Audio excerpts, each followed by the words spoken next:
Eu aposto que, no exato momento em que você leu o título deste vídeo, uma voz interna processou cada sílaba. Agora, essa mesma voz está ecoando meus pensamentos na sua mente. Essa narrativa interna é o que chamamos de consciência. Mas aqui começa a pergunta que ninguém consegue fechar com precisão. Onde, exatamente, essa voz existe? Cientistas e filósofos vêm travando uma batalha intelectual há séculos para mapear a origem desse fenômeno. Será que a consciência tem um endereço biológico específico dentro do cérebro? Será que ela é uma rede espalhada pelo corpo todo? Ou será que ela é algo além do físico, algo que a ciência ainda não conseguiu explicar? Vem comigo, porque hoje a gente vai mergulhar de cabeça numa das questões mais profundas que um ser humano pode fazer. Esquece aquela ideia infantil de anjinho e diabinho no ombro. A consciência, de verdade, é uma das áreas mais estudadas da neurociência e da filosofia. E ainda assim, a gente sabe pouco. Pouco mesmo. A maioria de nós sente que a consciência é a voz na cabeça. Principalmente quando a gente lê, pensa, planeja, se culpa, imagina. E faz sentido. O cérebro está na cabeça, então a gente assume que essa voz mora ali. Só que, e se essa percepção for só uma ilusão do nosso próprio sistema? Antes de tentar localizar essa voz, a gente precisa encarar a primeira dificuldade. Consciência é difícil de estudar porque ela não aparece por fora. Você consegue observar o comportamento de alguém. Você consegue medir batimentos, reações, atividade cerebral em exames avançados. Mas a experiência interna, o que você sente, o que você percebe, isso não dá para colocar em um microscópio. Ninguém consegue enxergar um pensamento acontecendo. Ninguém consegue ver uma lembrança surgindo.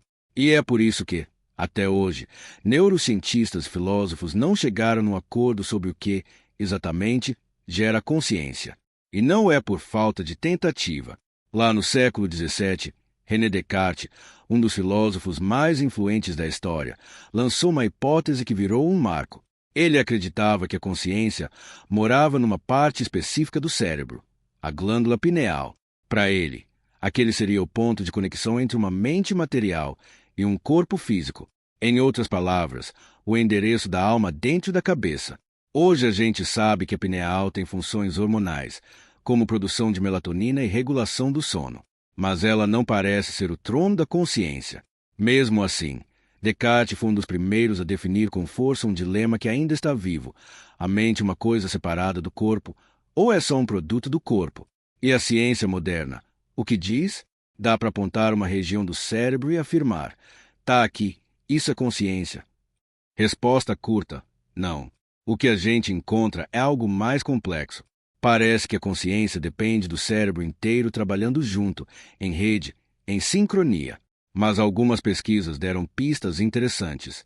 Por exemplo, existem regiões profundas do cérebro que funcionam como uma espécie de central de integração, conectando sentidos, atenção e estado de alerta.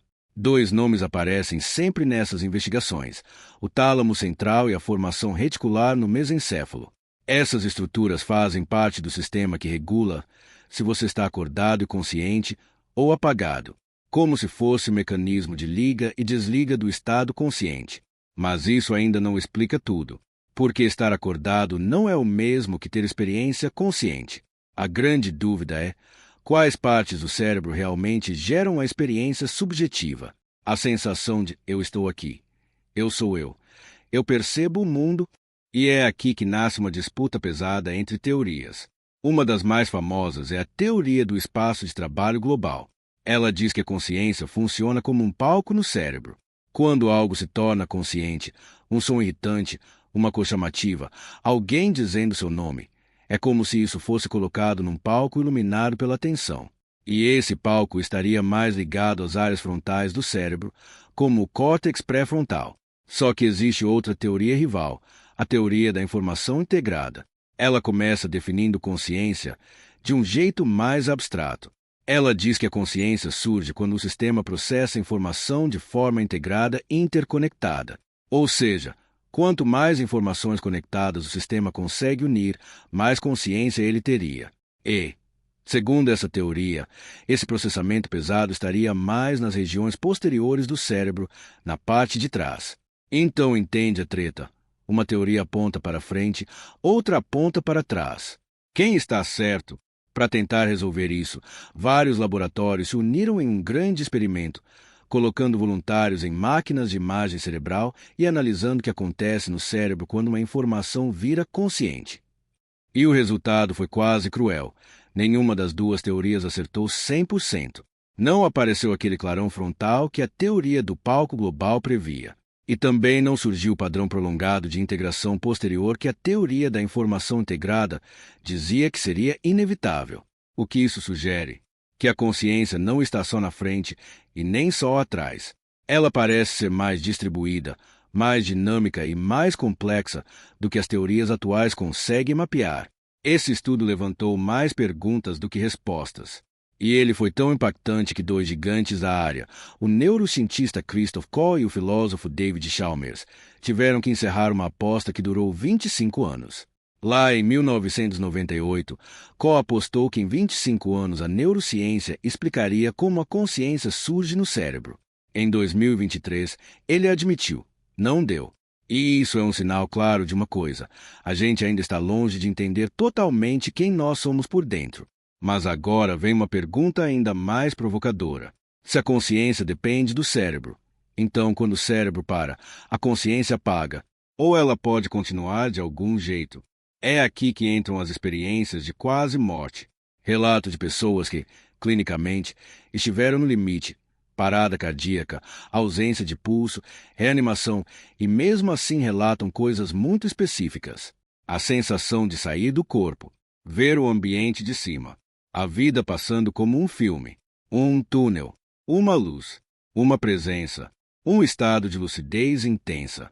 Durante muito tempo, a ciência tratou isso como alucinação, falta de oxigênio, efeito de medicamentos, pânico, atividade desorganizada do cérebro. Só que estudos recentes sugerem que essas experiências seguem padrões universais, com relatos consistentes e muitas vezes com uma lucidez que não combina com delírio comum. E tem um detalhe técnico que muda o jogo. Quando o coração para, o cérebro não morre no mesmo instante. A morte é um processo, não um clique. Com os avanços em reanimação, a gente sabe que células cerebrais podem sobreviver por algum tempo, especialmente se ainda existir alguma oxigenação residual. E, em alguns casos, foram registrados picos de atividade elétrica próximos do momento da parada cardíaca, padrões que podem estar associados a estados elevados de consciência. Isso não prova vida após a morte, mas sugere uma coisa inquietante. A consciência pode persistir por alguns minutos, mesmo quando o corpo já está entrando em colapso. No mínimo, isso força a gente a questionar o modelo mais simples: mente é só cérebro e acabou. E aí? Qual é a explicação mais plausível? Hoje, 3 grandes linhas tentam responder à origem da consciência. O materialismo diz que não existe mistério nenhum. A consciência é resultado direto do cérebro físico. Pensamentos, emoções, sensações e essa voz interna seriam apenas atividade neural, sinapses, química e eletricidade. Mente igual cérebro. Ponto final. O dualismo defende que mente e corpo são coisas separadas. Existe o corpo físico, com o cérebro, e existe a mente, a consciência, a alma, como algo não físico. O cérebro seria um veículo, ou até uma antena, para algo que existe além. Isso explicaria, por exemplo, experiências de quase morte como uma consciência que se desprende do corpo.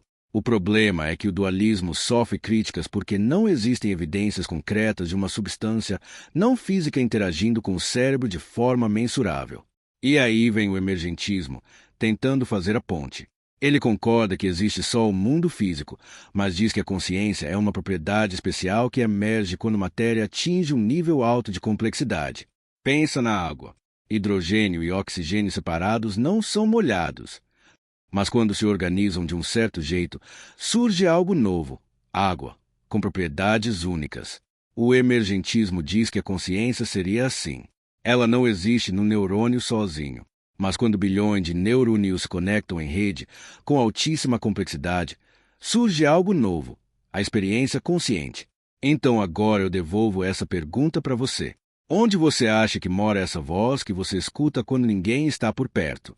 No cérebro? Em uma rede espalhada? Em algo além? em uma propriedade emergente da complexidade do universo. Essa discussão está só começando. E eu quero ver você continuar ela aqui embaixo. Comenta qual teoria te convence mais, ou qual dúvida explodiu na sua mente agora. Se inscreve no canal. Ativa o sininho, porque aqui na Expedição Mental a gente não assiste o mundo, a gente investiga o que está por trás dele. A gente se vê no próximo mergulho.